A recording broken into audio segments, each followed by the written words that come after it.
Right, so to finish off our discussion of chemical bonding, let's talk about the strengths of chemical bonds. So we'll think about our two extreme cases, covalent bonding, strength of covalent bonding, and strength of ionic bonding. So first we will consider strength of covalent bonds. So to determine strength of covalent bonds, we use what's called bond dissociation enthalpy.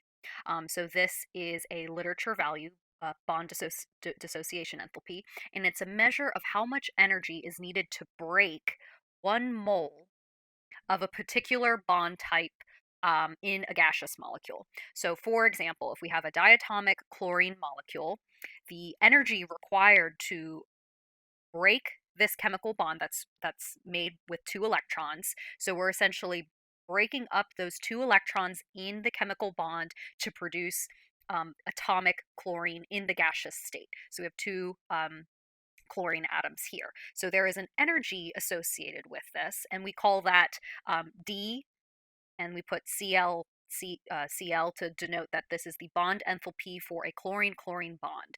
And so this energy, the energy to rip apart those two electrons in that chlorine-chlorine covalent bond, is 242 kilojoules. So we need 242 kilojoules of energy to rip apart 1 mole worth of chlorine-chlorine bonds. So in this diatomic chlorine case, it's a pretty simple case in that there's only one chemical bond involved. So let's look at another example, the bond enthalpies associated with water. The water has the chemical formula H2O. There's two chemical bonds present, two covalent bonds. We have two different oxygen-hydrogen bonds. So this overall reaction, the energy to just break apart all of the chemical bonds in this molecule. So we're breaking apart this hydrogen from this oxygen from this hydrogen to yield two atomic hydrogen atoms and an atomic oxygen. So the overall energy for this reaction is 926 kilojoules. But keep in mind, like in our chlorine case, we only broke one chemical bond. In this reaction, we broke two OH bonds. So in order to determine the bond dissociation enthalpy, or D, for one single OH bond, we have to divide the overall delta H of the reaction by 2. So we can calculate that, for this whole reaction, we're breaking two chemical bonds, two OH bonds, and so the bond dissociation, the enthalpy for the OH bond is equal to 463 kilojoules per mole. That requires 463 kilojoules to break one OH bond into its gaseous atoms. And so the important thing to note here with all of these D values or bond dissociation enthalpies is that they're positive values, meaning that it requires energy to break a chemical bond. So bond enthalpies are literature values. They're always given to you, and they're measured in tables like this in the units of kilojoules per mole. That it requires this much energy to break 1 mole worth of these bonds. Thankfully, chemical formulas or chemical reactions are written in mole ratios, so it's pretty straightforward to use these tables to understand how bonds are breaking and what magnitude or how many of each bond is breaking. And so you see these tables here, values here for different bond energies. So again, note that these energies are always positive values because breaking bonds require energy, also meaning that it's an endothermic reaction, require energy. So here are some different bond enthalpy values. So let's just take a closer look and see if there aren't any trends that we can see within these bond energies. So why don't we take a closer look and see if there aren't any trends that we can see that can affect the magnitude of a bond dissociation enthalpy. So our D value, or bond dissociation enthalpy, is directly related to the strength of the bond associated with holding those two atoms together. And so we've talked about strength of bond. We've talked about bond strength. Bond strength increases when bonds become shorter. So bond strength increases, I'll say strength increases when the bond gets shorter, when it is shorter. So if strength increases when the bond gets shorter, so does our enthalpy value. It takes more energy to separate atoms when they're closer together, when they're shorter. So we can see this trend clearly with bond order, so single, double, triple bonds of different atoms. So we know carbon-carbon single bond is longer than a double bond and is longer than a triple bond. So you can see that in the carbon-carbon bond lengths here. You see that the bond gets shorter as you increase your bond order. So I'll note here, so strength increases when bond is shorter or when bond order increases. And so you see here the related bond energies associated with breaking a triple bond is almost 3 times, requires almost 3 times as much energy to break a single carbon-carbon bond. So in all of these examples here, you see as bond order increases, bond length decreases, but bond dissociation energy increases. So let's write that trend here. So when bond order increases, length decreases, but then our bond dissociation energy increases.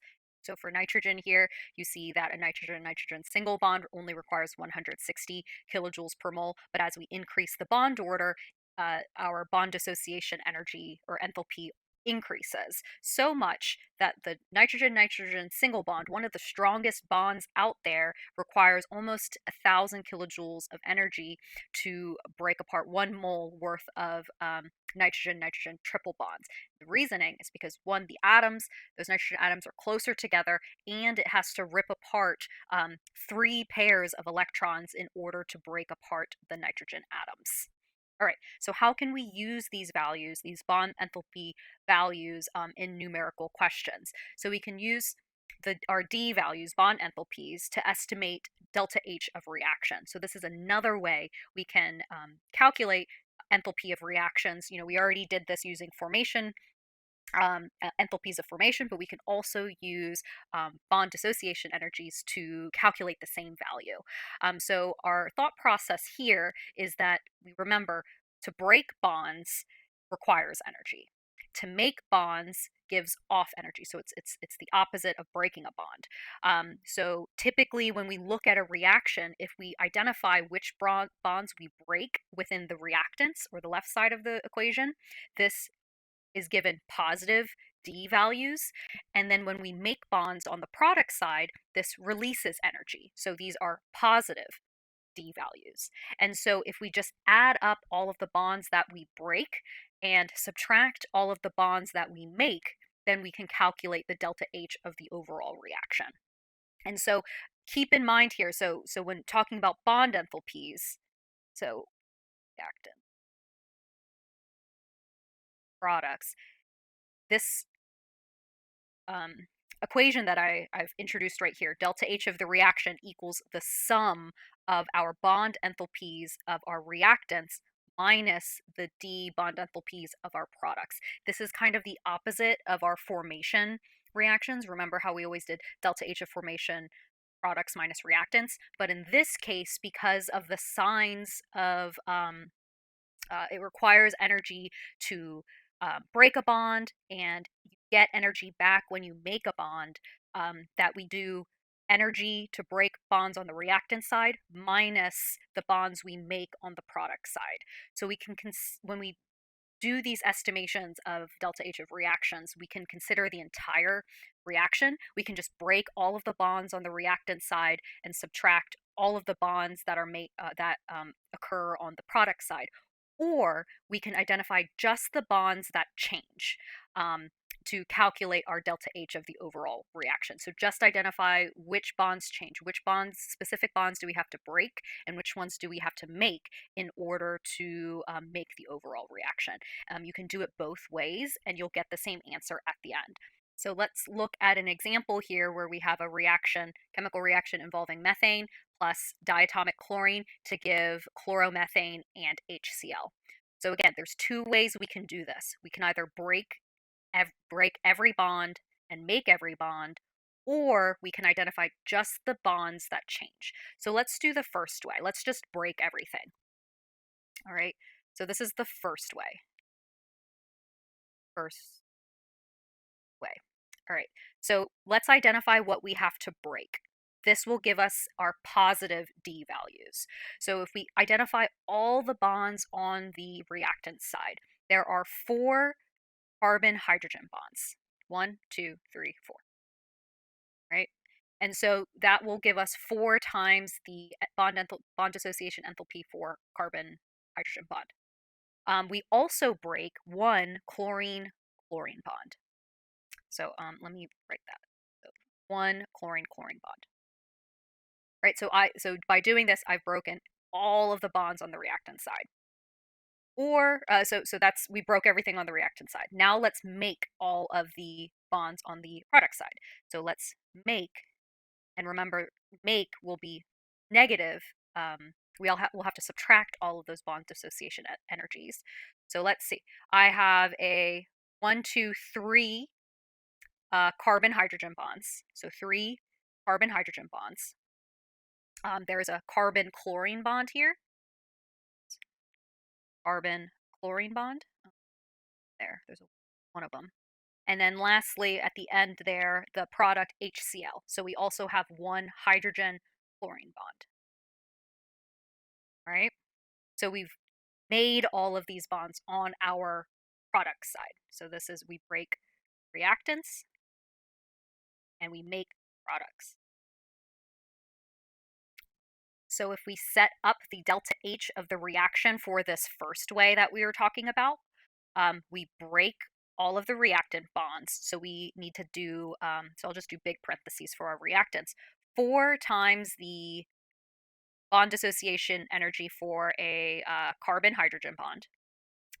And we add 1 of the bond dissociation energies of a chlorine-chlorine bond. Okay, so that's our reactants. We made those. We made these bonds. Or no, sorry, we broke these bonds. Okay, and now we make our product side. So we're going to subtract the whole parentheses here. So we make 3 times the bond dissociation energy of a carbon-hydrogen bond.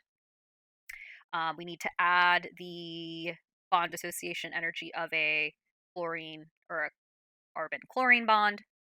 And finally, we have to add 1 hydrogen chlorine bond. All right, and so now all we need to do, keeping in mind those coefficients, the coefficients coming from how many of those bonds we broke, all we have to do is put in the known values off of the table for all of these different bond energies, and we'll get our delta H of our reaction. And so before I give you that answer here, let's look at the second way that we can approach this question. We can just look at only the bonds that change. And so that's what I'll write it in blue here.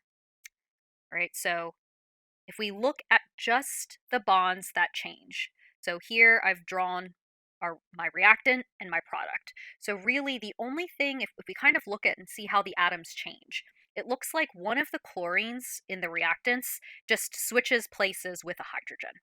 So that seems to what is what happens here. So in order for that to happen, we need to break this carbon-hydrogen bond and break this chlorine-chlorine bond.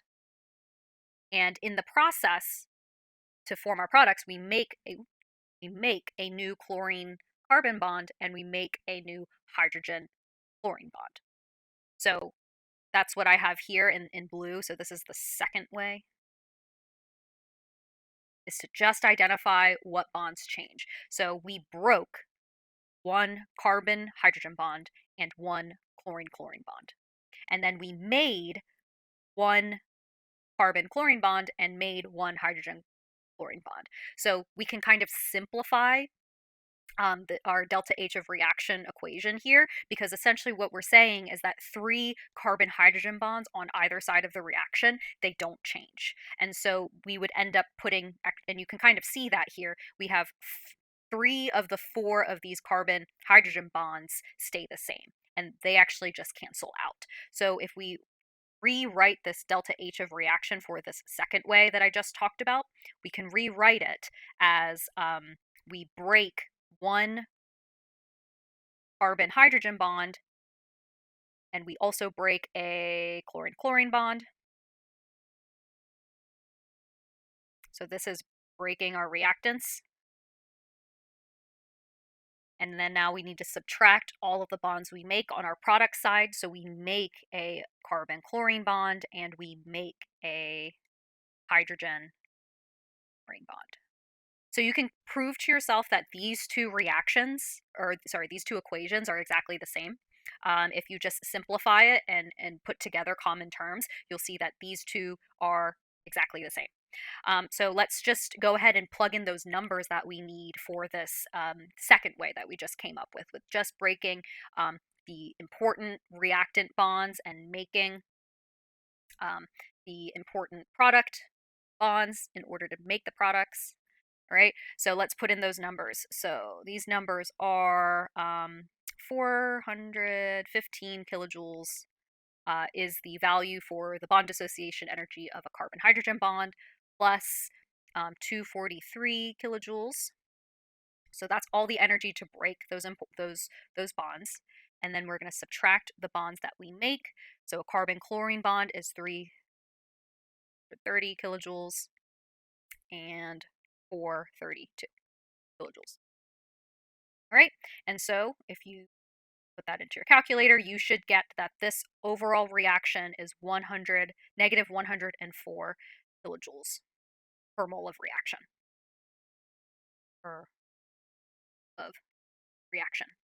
And so there's our delta H of reaction, just calculated a different way. Instead of using formation values like we did in chapter 5, we're using bond dissociation energies. But it's the same value. If you would do it that way using formations, you should get the same answer.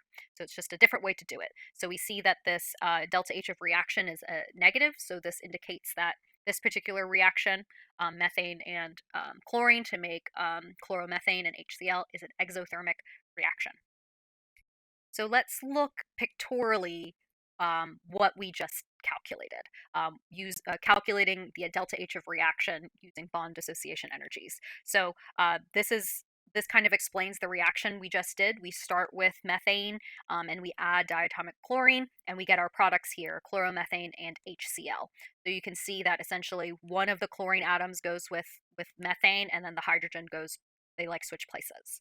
So in order for this reaction to occur, we have to break one of the carbon hydrogen bonds and break the chlorine chlorine bonds. So that requires some amount of energy, right? That's what this upward arrow is. To break one carbon hydrogen bond and one chlorine chlorine bond, it requires this much energy. So that is this part of our equation we just did. So it requires energy to break bonds, but then when we make bonds, we get energy back. So if we identify which bonds we make, this chlorine will go with that carbon, that other chlorine will go with the hydrogen. So those are the two bonds that we make, and we get some energy back. And so that's what this downward arrow is, and then this is our product. This was our reactants that we broke.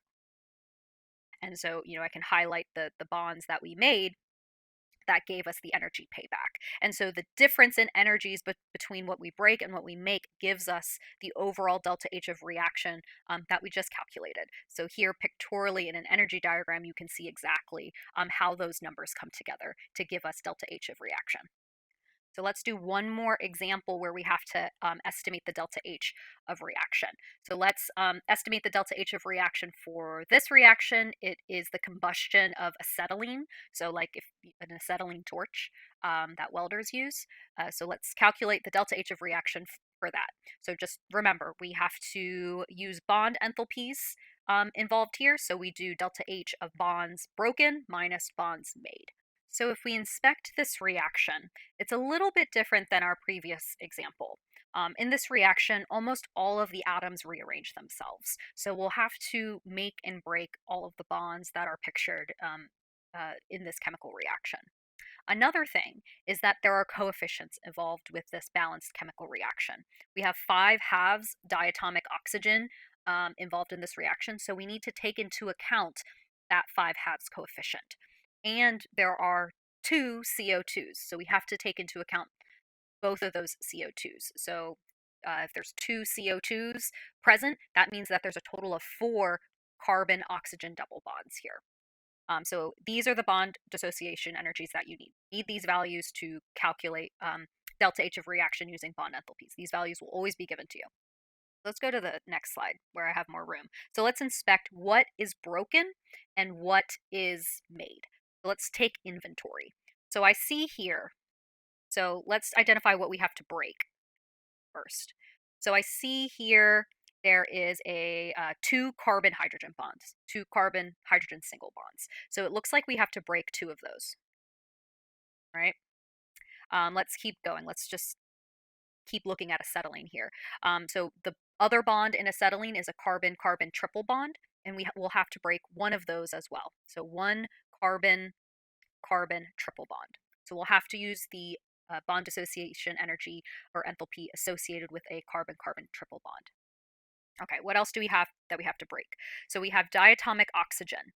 So we'll have to break that too, an oxygen-oxygen double bond. But remember, we need to take into account this coefficient.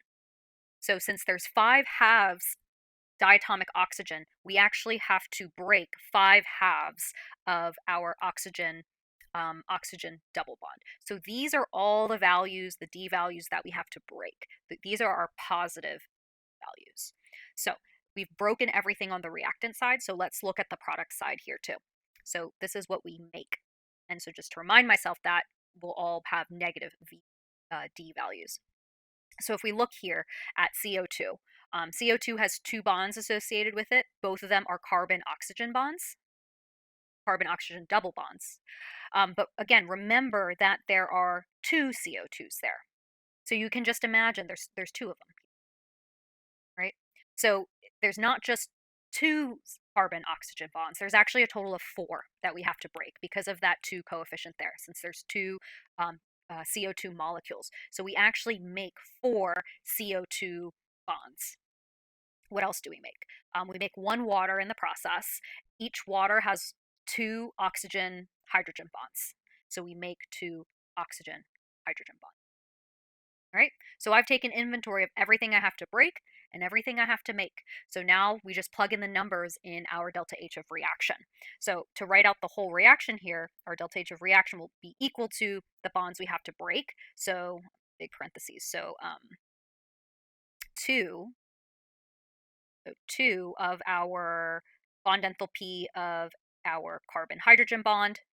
So I'm just breaking. This requires energy, plus 1 of our carbon triple bond, plus 5 halves of the bond dissociation energy of an oxygen double bond. So those are all the bonds we broke. Now it's the bonds that we make. See, break, make. So let's take inventory there. So we make 4 carbon oxygen double bonds, and we make 2 oxygen hydrogen bonds. There, right? And now we just plug in the numbers that we were given previously. So let's do that. Let's plug in those numbers. So we plug in those numbers, we get 2 times a carbon hydrogen bond is 415 kilojoules, plus 1 carbon triple bond, so 837 kilojoules, plus 5 halves of 495 kilojoules.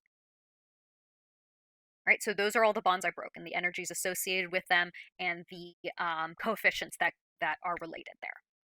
Then we make bonds. So we have 4 carbon-oxygen bonds. That is 803 kilojoules, plus 2 oxygen-hydrogen bonds. And so that is 464 kilojoules. Right? So that's it. So all the bonds we broke, this should be a positive number, and we're subtracting all of the bonds we make. And so if you stick that into your calculator, you should get a number like negative 1,236 kilojoules per mole of reaction. So this is our delta H of our reaction, same one that you would have calculated using formation values. So we see that this reaction, burning the combustion of acetylene, is highly exothermic. This is a very negative, large negative number. So we kind of know that as to be a welding implement, a torch, a lot of heat needs to be generated for this reaction to be used as a welding implement. So, to really summarize bond enthalpies and using those values to predict the delta H's of reaction for reactions involving covalent bonds, you take the positive bond enthalpies of the bonds you break and you subtract the bonds that you make, because breaking bonds requires energy, so that's a positive D value. Making bonds gives off energy, so those are negative D values. And so that's the approach to estimating delta H's of reaction.